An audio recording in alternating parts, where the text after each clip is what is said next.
देखिए, ऑपरेशन सिंदूर के जरिए दुनिया ने भारत की मारक क्षमता और अभेद आत्मरक्षा प्रणाली का विराट रूप देख लिया है। लेकिन देश के रक्षा वैज्ञानिक इससे ही संतुष्ट नहीं। हिंदुस्तान की संहारक शक्ति को और ज्यादा बढ़ाने के लिए वो दिन रात काम में लगे हैं। इसी कड़ी में डीआरडीओ जल्द ही Pinaka MK3 guided rocket system का बहुत ही जल्द परीक्षण भी करने वाला है। बिल्कुल, और पूरी तरह स्वदेशी तकनीक पर आधारित इस रॉकेट सिस्टम के सेना में शामिल हो जाने के बाद पाकिस्तान और चीन जैसे पड़ोसी देशों की नींदें उड़ने वाली है।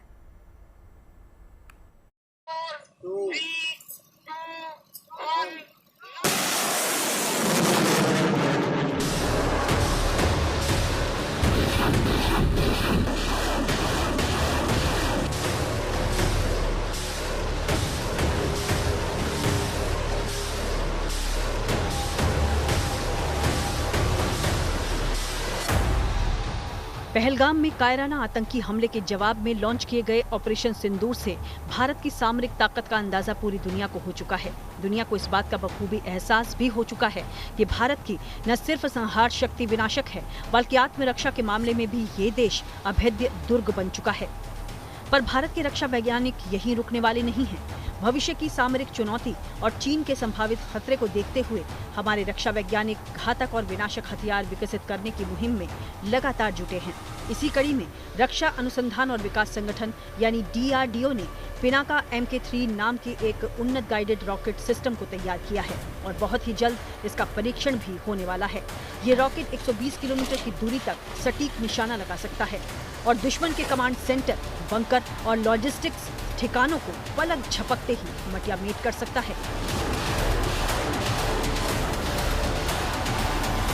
आपको बताते हैं पिनाका MK3 क्यों एशिया पैसिफिक क्षेत्र में गेम चेंजर साबित होने जा रहा है। ये रॉकेट 120 किलोमीटर की रेंज में 10 मीटर से भी कम की सटीकता के साथ दुश्मनों के ठिकाने को जमींदोज कर सकता है। 300 मिलीमीटर के बड़े व्यास के साथ 250 किलो का वारहेड अपने साथ ले जा सकता है। Pinaka MK3 laser gyro navigation और माइक्रोस्ट्रिप एंटीना से लैस है, जो दुश्मन को आत्मरक्षा का भी मौका नहीं देगा। आपको बता दें कि पिनाका MK3 एक multi barrel rocket launcher system है, जिसे DRDO की पुणे स्थित armament research and development establishment ने दूसरी प्रयोगशालाओं के साथ मिलकर विकसित किया है। बेशक ये पिनाका सीरीज का सबसे उन्नत संस्करण है। इससे पहले पुराने वेरिएंट्स पिनाका MK1 की रेंज 40 किलोमीटर और पिनाका MK2 की रेंज 60 से 90 किलोमीटर थी, जबकि गाइडेड पिनाका की रेंज 75 से 90 किलोमीटर थी। साफ है, पिनाका MK3 के सेना में शामिल हो जाने के बाद दुश्मन के घर में और अंदर स्थित सैन्य या आतंकी ठिकानों को चंद सेकंड्स में नेस्तनाबूद करने की ताकत हमारी सेना को मिल जाएगी। सेना में इसका इंडक्शन पाकिस्तान के साथ ही चीन के चैन को भी तबाह करने वाला है। पूरी तरह स्वदेशी तकनीक होने की वजह से इसकी लागत भी काफी कम होगी और लॉजिस्टिक्स में भी कोई परेशानी नहीं होगी। दरअसल ऑपरेशन सिंदूर के तहत महज 22 मिनट में पाकिस्तान और POK में स्थित आतंक के 9 बड़े ठिकानों को जमींदोज करने के बाद पाकिस्तानी सेना ने जब भारत के सैन्य ठिकानों पर हमले की हिमाकत की, तो हमारी सेना ने बेहद कम वक्त लेकर पाकिस्तान के 11 अहम एयरबेस, 2 एयर डिफेंस सिस्टम समेत कई सैन्य ठिकानों को मिट्टी में मिला दिया। भारत की सैन्य ताकत की हल्की सी नुमाइश देख इस वक्त पाकिस्तान तो पस्त है ही, चीन का चैन भी गायब हो चुका है, क्योंकि भारत की सैन्य कार्रवाई में चीनी हथियारों और उसकी रक्षा प्रणाली की पोल पट्टी पूरी दुनिया के सामने खुल गई। इसलिए चीन भारत की चुनौती से निपटने के लिए कई तरह की रणनीति पर काम कर रहा है, लेकिन भारत के रक्षा वैज्ञानिक इस मामले में चीन से 4 कदम आगे चल रहे हैं। Bureau report, good news today. Bharat की सामरिक ताकत, खासतौर पर वायुसेना की ताकत में क्रांतिकारी बढ़ोतरी के लिए रक्षा मंत्रालय ने आज तक ऐतिहासिक कदम उठाया है। ऐसे में रक्षा मंत्री राजनाथ सिंह ने उन्नत मध्यम लड़ाकू विमान यानी कि AMCA कार्यक्रम के लिए मंजूरी दे दी है। AMCA कार्यक्रम के तहत भारत स्वदेशी तकनीक से 5वीं पीढ़ी के स्टील्थ लड़ाकू विमानों का निर्माण करेगा। इस कार्यक्रम को वैमानिकी विकास एजेंसी ADA निजी क्षेत्र की कंपनियों के साथ मिलकर अमलीजामा पहनाएगी और इसके साथ भारत स्टील्थ फाइटर जेट बनाने वाला दुनिया का चौथा देश बन जाएगा। इतना ही नहीं, ये आत्मनिर्भर भारत अभियान को मजबूत करने की दिशा में एक ऐतिहासिक कदम भी साबित होगा।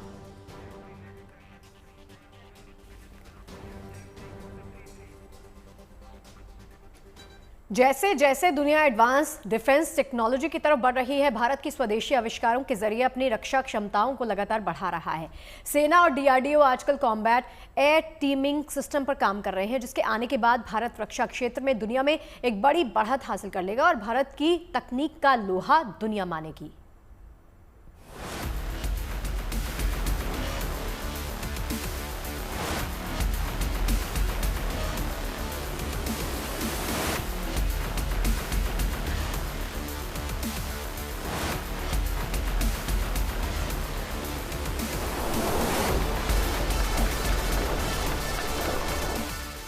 CATS यानी कॉम्बैट एयर टीमिंग सिस्टम, लड़ाकू विमान, यूएवीज और ड्रोन्स का ऐसा गठजोड़ जो युद्ध क्षेत्र में दुश्मन को नेस्तनाबूद तो कर ही सकता है, बल्कि ऐसा सबक दे सकता है जिससे दुश्मन साजिश रचने में कई बार सोचेगा।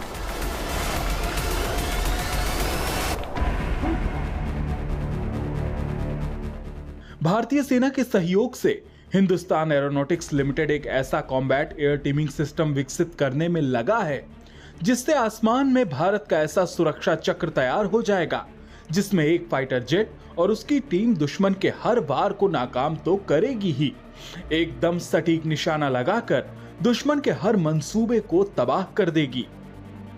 यही नहीं, बिना बॉर्डर पार किए फाइटर जेट आसमान में एक छत्र राज करेंगे। कैट्स का जो सिस्टम है वो किसी भी एडवर्सरी के लिए बहुत बड़ा एक चुनौती साबित होगा, एक काल साबित होगा। और जाहिर है कि इस मैन्ड अनमैन्ड एरियल व्हीकल्स के इंटीग्रेशन से भारत ड्रोन्स के शक्ति के संदर्भ में एक और ऊंचा मुकाम हासिल करेगा। और ये जाहिर है कि इस कैट सिस्टम के ऊपर वर्तमान समय में तेज गति से अनुसंधान और विकास का कार्य किया जा रहा है और आने वाले समय में ये जो कैट सिस्टम है मैन्ड और अनमैन्ड एरियल व्हीकल्स का, ये भारत की वायुसेना की एक बड़ी शक्ति बनकर के उभरेगा।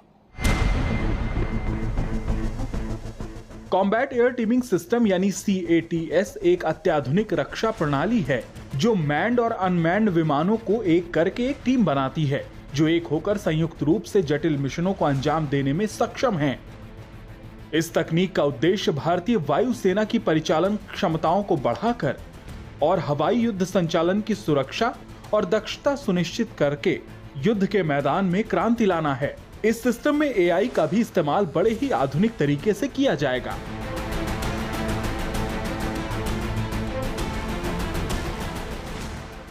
अब आपको बताते हैं कि कॉम्बैट एयर टीमिंग सिस्टम की खासियत क्या है। यह प्रणाली मानव रहित और मानव युक्त प्लेटफॉर्म के आपसी समन्वय से तैयार की जाने वाली है। इससे जल, थल और वायु के अलावा साइबर वॉर में भूमिका अदा करेगी। इससे कई जगहों पर एक साथ हमला किया जा सकता है और वो भी पूरी सटीकता से। इस सिस्टम की सबसे खास विशेषता यह है कि इसका संचालन AI के जरिए किया जाता है ताकि UAV स्वतंत्र रूप से काम कर सके, वास्तविक समय के डेटा के आधार पर फैसला कर सकें, मानव युक्त प्लेटफॉर्मों के साथ इस तरह से सहयोग कर सकते हैं जिससे उनकी दक्षता बढ़ जाती है। ये प्रणाली मैन्ड जेट्स की रक्षा को बढ़ा देती है क्योंकि इस सिस्टम के जरिए UAV को जोखिमपूर्ण हालात में भी तैनात किया जा सकता है जिससे दुश्मन का ध्यान लड़ाकू विमानों से हट जाता है। CATS प्रणाली अत्यधिक स्केलेबल है यानी दुश्मन के इलाके की सटीक जानकारी देता है जिससे हमला एकदम टारगेट पर होता है। इसके लिए टीम में कई UAV जोड़े जा सकते हैं। सटीक जानकारी जुटाने, निगरानी करने और रियल टाइम में फैसला भी लेता है। इसके लिए इस सिस्टम में सेंसर, रडार और उन्नत किस्म के उपकरणों का प्रयोग किया जाता है जिससे सटीकता और दक्षता बढ़ जाती है।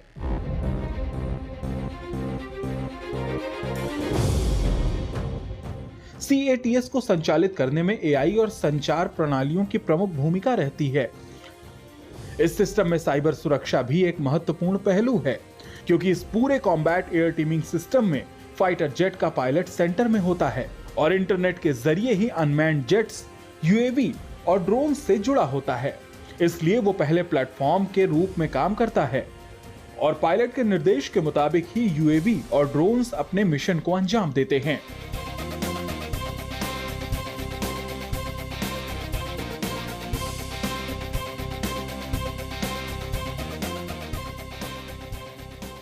कम्बैट एयर टीमिंग सिस्टम को तैयार किया जा रहा है। कैट्स नामक ये जो सिस्टम है, जिसमें कि मैन्ड और अनमैन्ड एरियल व्हीकल्स इसमें शामिल होंगे और इनका जो इंटीग्रेशन इस तरीके से किया जाएगा कि जो मैन्ड एरियल व्हीकल है वो इस पूरे कैट्स सिस्टम के लिए एक मदरशिप का कार्य करेगी, और जो अनमैन्ड एरियल व्हीकल्स हैं जिसमें कि यूएईज हैं और साथ ही साथ अनमैन्ड कम्बैट एरियल व्हीकल्स भी शामिल हैं, वो एक ड्रोन स्वॉर्म की तरीके से इस पूरे सिस्टम में ऑपरेट करेंगे। और इस पूरे ड्रोन स्वॉर्म को, जिसमें कि यूएवी और यूसीएवी शामिल होंगे, उसको कमांड करने का जो कार्य है वो एक मैन्ड एरियल व्हीकल के द्वारा किया जाएगा। और ये जो भूमिका है वो भारत के तेजस फाइटर जो जेट्स हैं उनको दिए जाने की योजना है। CATS अत्याधुनिक रक्षा तकनीक विकसित करने की भारत की बढ़ती क्षमता और दृढ़ता का एक उदाहरण है। ये मेक इन इंडिया अभियान के लिए भी मिसाल है, जो पूरी तरीके से सैन्य तकनीक पर आधारित है। यही नहीं, अपने इस आधुनिक हथियार की बदौलत दुनिया के हथियार बाजार में भी भारत की धमक बढ़ सकती है। यही नहीं, हिंदुस्तान एडवांस डिफेंस टेक्नोलॉजी के क्षेत्र में बड़ा नाम बन जाएगा। Bureau report, good news today.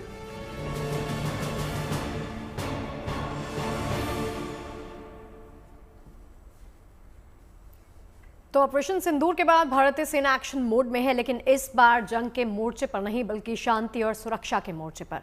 भारतीय सेना गुरेज घाटी में खैरियत पेट्रोल अभियान चलाकर लोगों का हालचाल ले रही है, उनमें सुरक्षा का भाव भी भर रही है। जरूरतमंदों की हर संभव मदद कर रही है और सेना की इस पहल की स्थानीय लोग भी खूब तारीफ कर रहे हैं, उनका आभार जता रहे हैं।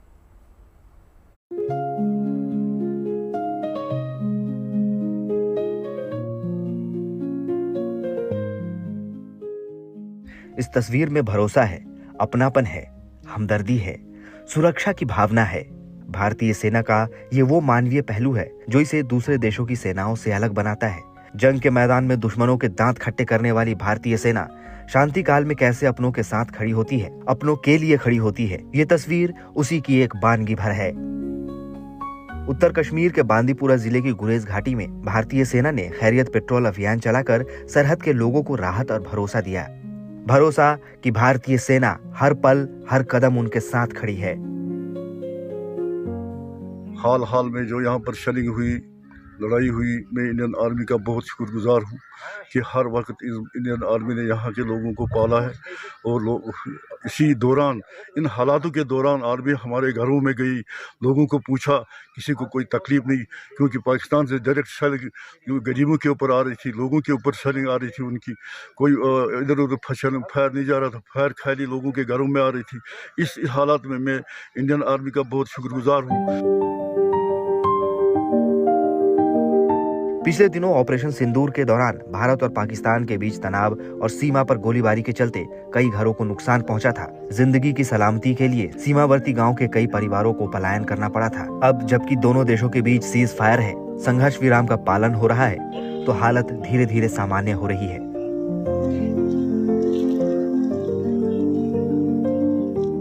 इसी के तहत बगटोर में तैनात भारतीय सेना के राणा बटालियन ने खैरियत पेट्रोल अभियान के तहत घर घर जाकर लोगों का हालचाल जाना, बच्चों को प्यार बांटा, बड़े बुजुर्गों को गले लगाया और जरूरतमंदों को मदद पहुंचाई।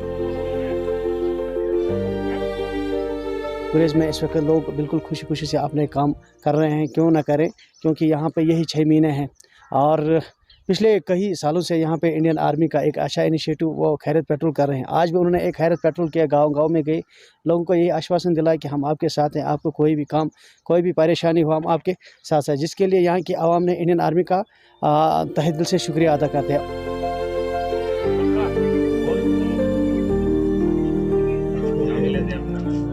भारतीय सेना समय समय पर घाटी के विकास और रोजगार के लिए अलग अलग अभियान चलाती है। युवाओं और महिलाओं को सशक्त बनाने के लिए ट्रेनिंग कैंप लगाती रहती है ताकि घाटी का समग्र विकास सुनिश्चित हो सके। और अब सेना ने खैरियत पेट्रोल अभियान चलाया है, जिसकी स्थानीय स्तर पर काफी सराहना हो रही है। शांति और भरोसे की दिशा में इसे एक सकारात्मक कदम माना जा रहा है। जाहिर है भारतीय सेना के इस निस्वार्थ कोशिश से सेना और आम लोगों के बीच रिश्ता और मजबूत हुआ है।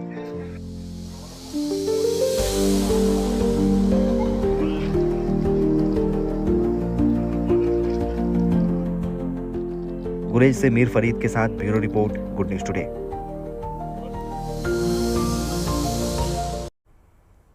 और अब आपको महाराष्ट्र के गढ़चिरौली जिले लिए चलते हैं, जहां पर कटेजरी गांव में पहली बार यात्री बस की सुविधा शुरू हुई है। दरअसल गांव में पहुंची पहली यात्री बस का लोगों ने ढोल नगाड़ों और फूल मालाओं से स्वागत किया। लोगों के बीच जश्न और खुशी का माहौल है। ऐसे में ये यात्री बस गांव के लोगों के लिए किसी सौगात से कम नहीं है।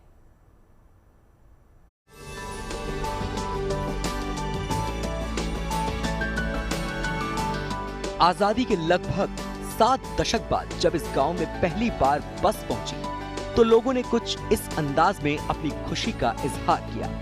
ढोल नगाड़ों की थाप पर लोग झूमते गाते नजर आए।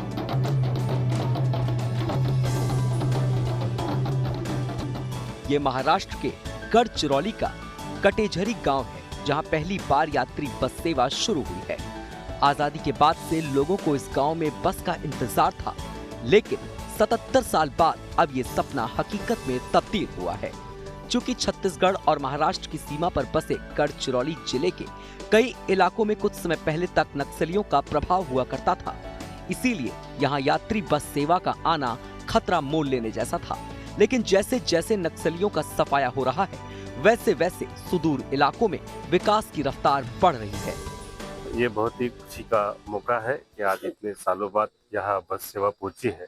ये सिर्फ बस नहीं है, तो यहाँ एक विकास का माध्यम है। यहाँ अभी इन गांव के लोगों के लिए और आजू बाजू के 10-12 गांव के लिए इससे शिक्षण, रोजगार, आरोग्य, इसकी सुविधाएं जो है प्राप्त हो जाएगी। ये बस सेवा जो है, हमारा जो गढ़चिरौली जिले का पुलिस प्रशासन है, माननीय पुलिस अधीक्षक नीलोत्पल सर, अपर पुलिस अधीक्षक यतीश देशमुख सर, अपर पुलिस अधीक्षक रमेश सर, इनके मार्गदर्शन में ये प्रयत्न करता रहता है कि गवर्नमेंट की सारी योजनाएं जो है वो यहाँ के नागरिकों के पास जो है पहुंचनी चाहिए। धानौरा इलाके के कटेझरी में जब पहली बार बस पहुंची तो लोगों ने फूल मालाओं के साथ स्वागत किया। जाहिर है 21वीं सदी के इस दौर में नक्सल प्रभावित आदिवासी इलाके में बस की सेवा स्थानीय लोगों के लिए किसी सौगात से कम नहीं है। इससे पहले हमारे गांव के लोग पैदल पैदल जाते थे। मुरुम गांव के बाजार हो या स्कूल हो, स्कूल के बच्चे भी मतलब पैदल पैदल जाते थे मुरुम गांव। और अभी एक ही गांव के लिए नहीं, सामने में और भी गांव है, तो वहाँ के लोग भी जा सकते हैं बस में, धानौरा हो या गढ़चिरौली हो, कहीं भी।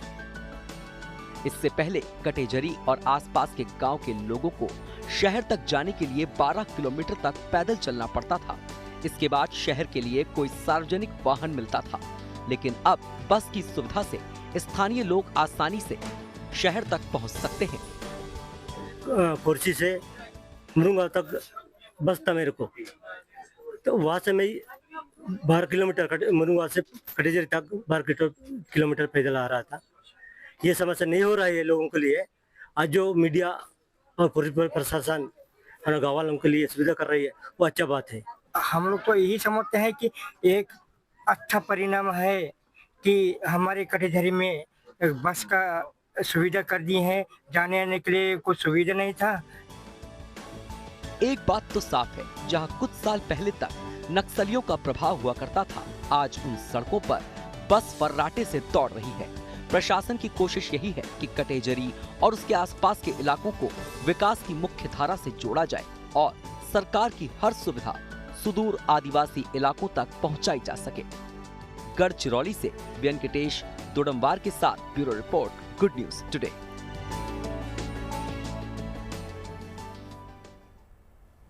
अब बात बारिश के बाद मिशन जिंदगी की कर लेते हैं। समय से पहले भारत पहुंचा मानसून अब फुल स्पीड के साथ लगातार आगे बढ़ता जा रहा है और मानसून से बारिश का सिलसिला भी जारी है।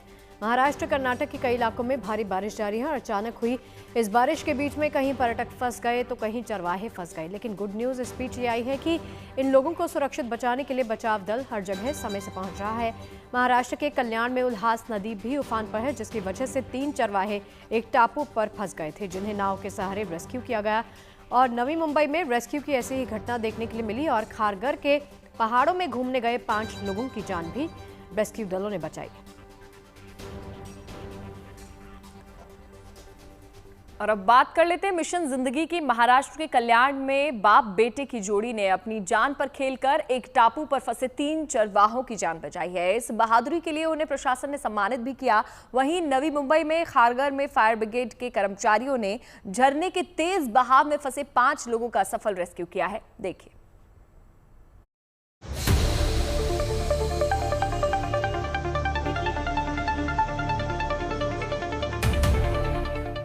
कहानी फिल्मी है लेकिन पूरी तरह सच्ची है। ये कहानी है जाबाज बाप और बेटे की, जिन्होंने अपनी जान की परवाह न करते हुए उफनती नदी के बीच फंसे 3 चरवाहों की जान बचाई।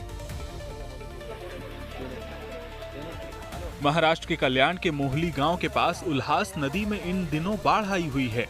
नदी उफान पर है और धार तेज है, जिससे मोहली गांव के पास एक टापू पर मवेशी चराने गए 3 चरवाहे नदी का जलस्तर बढ़ने के चलते वहीं फंस गए।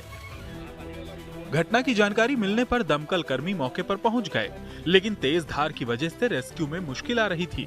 इस बीच गांव के 2 जाबाज बाप और बेटे की जोड़ी जान जोखिम में डालकर उन्हें बचाने निकले। तेजी से नाव चलाते हुए दोनों टापू पर पहुंचे और वहां फंसे 3 चरवाहों को नाव पर बिठाकर सुरक्षित किनारे पर ले आए। दो साइड से पानी बहा, उसके वजह से वहां पे 3 लोग अटके हुए थे। वो तीनों लोगों को वहां से निकालना मुश्किल हो गया था। हालांकि वहां पे फायर ब्रिगेड की भी टीम पहुंची थी। हमारे तलाठी मंडलाधिकारी वहां पे पहुंचे थे और उनकी सहायता के लिए वहां पे तत्पर थे, लेकिन बहाव ज्यादा होने के कारण रेस्क्यू करने में वहां पे कठिनाई आई थी।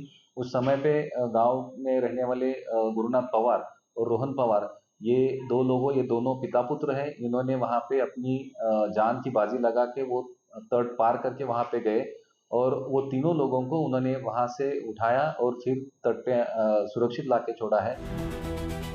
रोहन पवार और उनके पिता गुरुनाथ पवार की इस बहादुरी के लिए प्रशासन ने हौसला अफजाई की और उन्हें सम्मानित किया।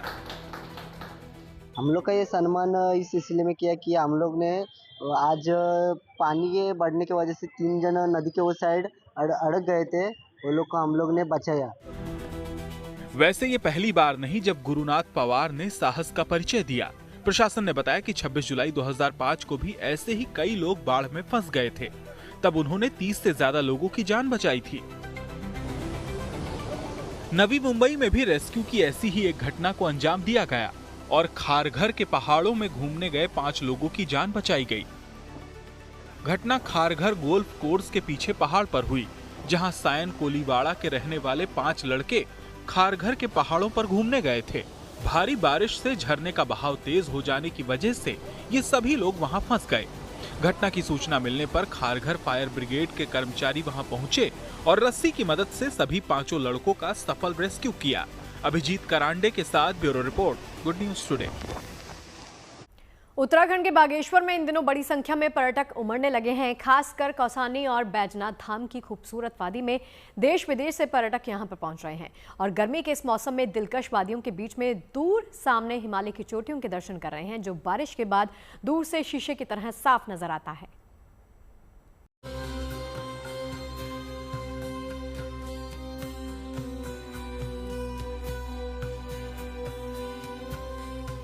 ऊपर नीला आसमान, सामने हिमालय की बर्फीली चोटियों का दीदार। उत्तराखंड के बागेश्वर में इन दिनों सैलानियों की बहार है। खासकर कौसानी और बैजनाथ मंदिर में बड़ी संख्या में पर्यटक पहुंच रहे हैं। सूर्य उदय और सूर्यास्त के समय हिमालय की चोटियों पर पड़ने वाली सूरज की लालिमा ने सैलानियों की खुशी को दुगना कर दिया है। पिछले दिनों बागेश्वर के जंगलों में लगी आग से निकल रहे धुएं की वजह से हिमालय का दीदार नहीं हो पा रहा था, जिससे पर्यटक मायूस थे। लेकिन बारिश के बाद मौसम पूरी तरह साफ हो गया है और हिमालय शीशे की तरह दिखाई देने लगा है, जिससे सैलानियों के चेहरे भी खिल उठे हैं। कौसानी से महज 18 किलोमीटर दूर आस्था और पर्यटन का एक बड़ा केंद्र है बैजनाथ धाम। प्रकृति की अनुपम सुंदरता के बीच सोमवती अमावस्या के दिन महादेव के दर्शन ने सैलानियों का यहाँ आना मानो सार्थक कर दिया। तो यहाँ पे देख के हम बहुत ही ज़्यादा खुश हुए। प्रसन्न वातावरण है और आज सोमावती अमावस्या के दिन हमें महादेव के दर्शन हुए, वो भी बहुत ज़्यादा हम अपने आप को भाग्यशाली समझते हैं, तो बहुत खुशी हो रही है। वो सब पवित्रता और पहाड़ियों की सुंदरता ये सब मिलकर मतलब अलग ही सुकून मिलता है यहाँ पे आके और बहुत अच्छा लग रहा है। और जैसे मीता ने बोला कि आज सोमवती अमावस्या है, उस दिन शिव जी के दर्शन होना हमारे लिए मतलब बहुत ही हम भाग्यशाली हैं। बैजनाथ धाम में मौजूद कृत्रिम बैजनाथ झील यहाँ की सुंदरता में 4 चांद लगाती है। यहाँ घूमने आए पर्यटक खूबसूरत वादी के बीच बोटिंग का लुत्फ ना लें, ऐसा तो हो ही नहीं सकता। हर साल गर्मी के मौसम में देश विदेश से बड़ी संख्या में पर्यटक यहाँ घूमने आते हैं और इस साल भी गर्मी बढ़ने के साथ ही यहाँ सैलानी उमड़ने लगे हैं। बागेश्वर से जगदीश चंद्र के साथ bureau report, good news today.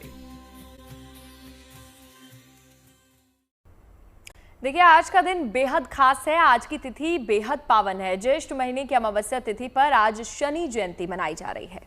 देखिए, मान्यता इसके साथ ये है कि आज के ही दिन शनिदेव का जन्म हुआ था। ऐसे में शनि जयंती पर शनिदेव की विधि विधान से पूजा बहुत फलदायी मानी जाती है।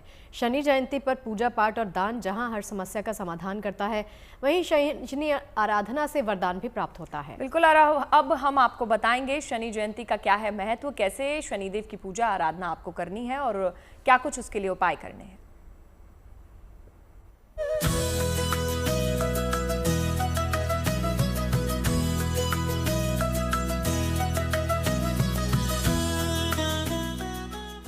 आज शनिदेव करेंगे कल्याण। शनिदेव की कृपा से बनेंगे बिगड़े काम। आज का दिन धार्मिक और आध्यात्मिक दृष्टि से बेहद खास है, क्योंकि आज शनिदेव प्रसन्न हो गए तो किस्मत चमक सकती है। इंसान की हर मनोकामना पूरी हो सकती है, क्योंकि आज शनि जयंती है, यानी शनिदेव का जन्म दिवस। शनिदेव की जयंती ज्येष्ठ कृष्ण अमावस्या को मनाई जाती है। माना जाता है कि इसी दिन शनिदेव का जन्म हुआ था। कर्म और न्याय के देवता शनिदेव को प्रसन्न करने का आज सबसे खास दिन है। लिहाजा देश के कोने कोने में शनि मंदिरों में शनिदेव की आराधना के लिए श्रद्धालुओं का तांता लगा हुआ है, क्योंकि शनिदेव की महिमा की चर्चा मृत्यु लोक से देवलोक तक होती है। माना जाता है कि शनिदेव भगवान सूर्य के पुत्र और यमराज के भाई हैं। पद्म पुराण और स्कंद पुराण के अनुसार शनि का जन्म सूर्य देव और उनकी पत्नी की छाया से हुआ था। शनि के रंग और रूप को देखकर सूर्य देव ने उन्हें स्वीकार नहीं किया और उन्हें अपमानित किया। इस कारण शनि और सूर्य के बीच संबंध मधुर नहीं रहे। शनि देव के क्रोध से उनके पिता सूर्य देव भी नहीं बच सके। शनि देव ने पिता सूर्य और देवताओं के राजा इंद्र को हराकर देवलोक पर विजय हासिल कर ली थी।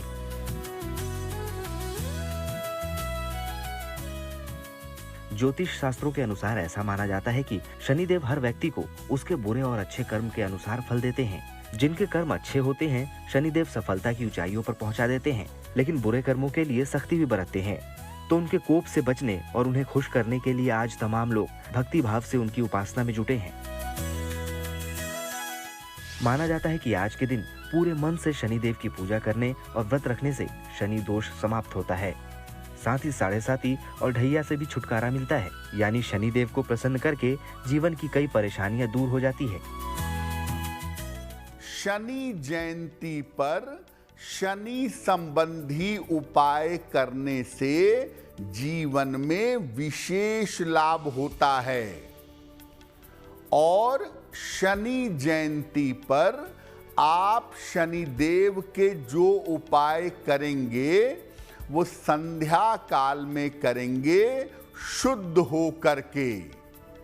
यानी शनि जयंती के सारे उपाय संध्या काल में स्नान करके स्वच्छ वस्त्र पहनकर शुद्ध होकर के करने चाहिए। ज्योतिष के जानकारों के अनुसार शनि जयंती पर शनि देव की विशेष रूप से पूजा करने से हर तरह की समस्याओं का समाधान हो जाता है। तो आइए आपको बताते हैं शनि जयंती पर शनि देव की पूजा से जुड़े विधि विधान। शनि जयंती पर संध्या काल में पूजा करना विशेष शुभ होता है। शनि जयंती पर संध्या काल में स्नान करें। शनि देव का स्मरण करके पश्चिम दिशा की ओर चेहरा करके बैठें। शनि देव के मंत्र या उनके स्तोत्र का पाठ करें। इसके बाद पीपल के नीचे सरसों के तेल का दीपक जलाएं। किसी निर्धन को अन्न, वस्तु और धन का दान करें। इस दिन सात्विक आहार ही ग्रहण करें। चाहे तो इस दिन उपवास भी रख सकते हैं। किसी व्यक्ति के जीवन में शनि से जुड़े सबसे महत्वपूर्ण समय काल 7.5 और ढैया का माना जाता है। मान्यता है कि लोगों पर शनि की 7.5 और ढैया का खास असर पड़ता है। शनिदेव जब किसी राशि पर 7.5 साल तक प्रभाव डालते हैं उसे 7.5 कहते हैं और शनि की ढैया का प्रभाव 2.5 साल तक रहता है। ये दोनों ही स्थितियां लोगों को डराती हैं, क्योंकि इस दौरान मानसिक तनाव, खराब सेहत और आर्थिक तंगी जैसी समस्याओं से जूझना पड़ सकता है। हालांकि माना जाता है कि शनि जयंती पर खास उपाय करने से शनि के दुष्प्रभावों को न सिर्फ कम किया जा सकता है बल्कि खत्म भी किया जा सकता है। दरअसल शनि जिस राशि में रहते हैं उसके आगे और उसके पीछे की एक एक राशि पर भी शनि की 7.5 या ढैया रहती है। तो उन राशियों के लोगों के लिए शनिदेव की पूजा खास तौर से लाभकारी मानी जाती है। मुख्यतः कुंभ, मीन और मेष पर 7.5 है, सिंह और धनु पर ढैया है और कन्या राशि पर उनकी सीधी दृष्टि है। तो कुल मिला के 6 राशियां ऐसी हैं जो थोड़ा संघर्ष कर रही हैं, थोड़ी अपनी स्थितियों से जूझ रही हैं। और चूंकि इनके रोजगार में भी दिक्कत चल रही है तो ऐसे लोग शनि जयंती पर शाम के समय में ज्यादा कुछ नहीं करना है, एक सरसों के तेल का दीपक पीपल के नीचे जला दीजिएगा, आपकी मुश्किल हल होगी। तो कुल मिला के 6 राशियां जिनके ऊपर शनि का ज्यादा नकारात्मक प्रभाव है उनके लिए ज्यादा फायदे का समय हो सकता है और वो अपनी समस्या से छुटकारा पा सकते हैं। तो शनि जयंती पर 7.5 और ढैया के दौर से गुजर रहे लोगों को भी शनिदेव की पूजा आराधना से विशेष कृपा मिल सकती है। उनके कष्टों में कमी आ सकती है और बिगड़े काम बन सकते हैं। इसलिए शनिदेव को खुश करने का आज बहुत ही पावन अवसर है, क्योंकि शनिदेव को अगर आज आपने मना लिया तो समझिए आपका हर काम बन जाएगा।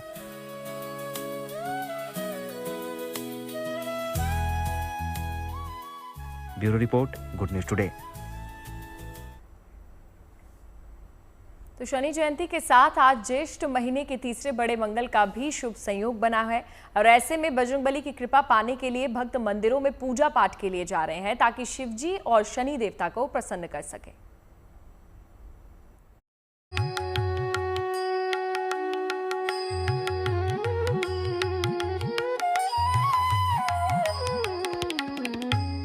देश के कोने कोने में महाबली बजरंगबली हनुमान जी की मंदिरों में दर्शन पूजन के लिए सुबह से ही भक्तों की भीड़ उमड़ रही है, क्योंकि आज उपासना से ही एक साथ हनुमान जी और शनिदेव की कृपा बरसने वाली है। तो ऑर्डरधानी महादेव भी करेंगे कल्याण, जीवन से दूर हो जाएंगे दुख और दर्द तमाम, क्योंकि आज ज्येष्ठ महीने का तीसरा मंगलवार है, तीसरा बड़ा मंगल है। आज हनुमान जी, भगवान शिव और शनिदेव की भक्ति भाव से पूजा अर्चना बेहद फलदायी मानी जा रही है, क्योंकि ज्येष्ठ महीने के इस तीसरे बड़े मंगल के पावन अवसर पर बेहद अनोखा और शुभ संयोग बना है। आज शनि जयंती मनाई जा रही है और बड़ा मंगलवार भी है। शनि जयंती और बड़े मंगल का एक ही साथ पड़ना बेहद दुर्लभ संयोग है। ज्येष्ठ महीने के बड़े मंगल को धार्मिक और आध्यात्मिक दृष्टि से अत्यंत महत्वपूर्ण माना जाता है, जबकि आज ही शनि जयंती पड़ने से इस तिथि की अहमियत और भी अधिक बढ़ गई है। ज्योतिषों की माने तो आज विधि विधान से पूजा अर्चना करने से एक ही साथ शनिदेव और हनुमान जी की कृपा प्राप्त हो सकती है। शनिदेव और हनुमान जी की कृपा से जीवन की कई विघ्न बाधाएं दूर हो सकती है। यह बात जग जाहिर है कि हनुमान जी की पूजा करने से शनिदेव प्रसन्न हो जाते हैं। इसीलिए आज हनुमान जी की पूजा अर्चना से शनिदेव को भी प्रसन्न किया जा सकता है। आज विशेष आराधना और अनुष्ठान से शनि की ढैया, 7.5 दशा, अंतरदशा का बुरा प्रभाव भी खत्म हो सकता है। शनिदेव और हनुमान जी की पूजा से निगेटिव एनर्जी से छुटकारा मिल सकता है। आज पूजा अर्चना से जीवन में खुशहाली आ सकती है, शत्रुओं पर भी विजय प्राप्त हो सकती है। खास तौर से इस बार कुंभ, मीन, मेष, धनु, सिंह और कन्या इन 6 राशियों के लोगों के लिए बड़े मंगल और शनि जयंती का यह दुर्लभ संयोग अत्यंत कल्याणकारी माना जाता है। ये 6 राशियों के लोग अगर बड़े मंगल को दिन के समय में सुंदर कांड का पाठ कर लें, हनुमान जी को मिठाई का भोग लगा के सुंदर कांड का पाठ करें और बाद में लोगों को मिठाई और पानी बांटें तो बहुत ही शुभ होगा। 7.5 ढैया शनि की दृष्टि के प्रभाव से बच जाएंगे।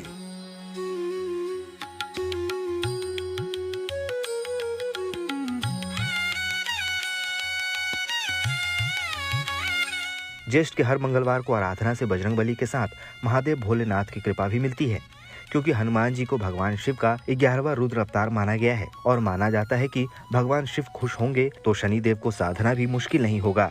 तो ज्येष्ठ के हर मंगलवार को इनकी पूजा जरूर करनी चाहिए। बता दें कि इस बार ज्येष्ठ महीने में 5 मंगलवार पड़े हैं। ज्येष्ठ महीने का पहला बड़ा मंगलवार 13 मई को पड़ा था। ज्येष्ठ महीने का दूसरा बड़ा मंगल 20 मई को पड़ा था, जबकि तीसरा बड़ा मंगल आज यानी 27 मई को है। चौथा बड़ा मंगल 3 जून को और 5वां बड़ा मंगल 10 जून को पड़ेगा। तो इस तरीके से इस बार ज्येष्ठ महीने में हनुमान जी और भोलेनाथ की कृपा पाने के लिए आगे 2 और मंगलवार पड़ने वाले हैं। लेकिन हनुमान जी के साथ शनिदेव को खुश करने का सबसे पावन अवसर तो आज ही है, जिसका लाभ जरूर उठाना चाहिए। Bureau report, good news today. भगवान राम की नगरी अयोध्या से एक गुड न्यूज आई है। दरअसल श्री राम मंदिर के शिखर को स्वर्ण जड़ित किया जा रहा है और इसकी तस्वीरें अब सामने आ चुकी है। वहीं अयोध्या के लिए एयरलाइंस कंपनियां ने सस्ती टिकट का ऑप्शन भी श्रद्धालुओं को अब दे दिया है।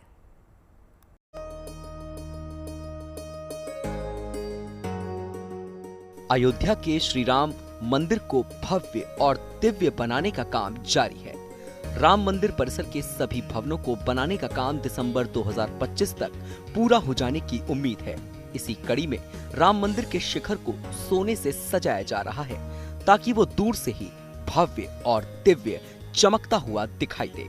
मंदिर के शिखर और चोटियों को सोने से सुशोभित किया जा रहा है।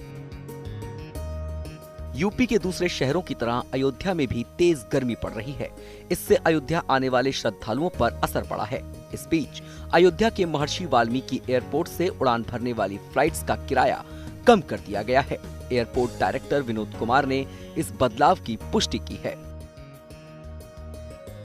विनोद कुमार के मुताबिक मई जून की भीषण गर्मी के चलते अयोध्या आने वाले श्रद्धालुओं की संख्या में गिरावट दर्ज की गई है। इसी कारण एयरलाइंस कंपनियों ने यात्रियों को आकर्षित करने के लिए फ्लाइट्स किराए में अस्थायी कटौती की है। ये कमी केवल गर्मी के सीजन तक सीमित है। जुलाई के बाद जब श्रद्धालु और पर्यटक फिर से बढ़ेंगे तो किराया दोबारा पुराने स्तर पर लौट सकता है। उधर गर्मियों की छुट्टी की दस्तक के साथ ही अयोध्या कैंट रेलवे स्टेशन पर यात्रियों की भीड़ उमड़ पड़ी है। रेलवे सूत्रों के मुताबिक आरक्षित टिकटों की बुकिंग में 30% तक की बढ़ोतरी देखी जा रही है। खासतौर पर मुंबई, दिल्ली, अहमदाबाद और सूरत जैसे महानगरों के लिए सबसे ज्यादा मांग बनी हुई है। हम खड़े हैं अयोध्या कैंट स्टेशन पे। लगातार गर्मियों की छुट्टी बढ़ चुकी है। यात्री निकले हैं यात्रा के सफर करने के लिए। लोग जा रहे हैं अपने घरों से घूमने के लिए भी, कुछ आ रहे हैं अयोध्या राम मंदिर दर्शन करने के लिए। आप देख रहे हैं हमारे साथ लोग खड़े हैं, देखते हैं कितनी वेटिंग लगभग इनको। आप भैया कहाँ से आ रहे हैं? यहीं से हैं अयोध्या। तो कहाँ जाना है आपको? बम्बई। मुंबई। कब का टिकट है आपका? आज का। आज का। वेटिंग कितनी मिली? 247 वेटिंग जी। गर्मी में आने जाने वालों की भारी भीड़ को देखते हुए अयोध्या कैंट स्टेशन पर सुविधाओं में बढ़ोतरी की मांग की जा रही है ताकि स्टेशन पर यात्रियों को किसी तरह की परेशानी का सामना न करना पड़े। अयोध्या से Mayank Shukla, good news today.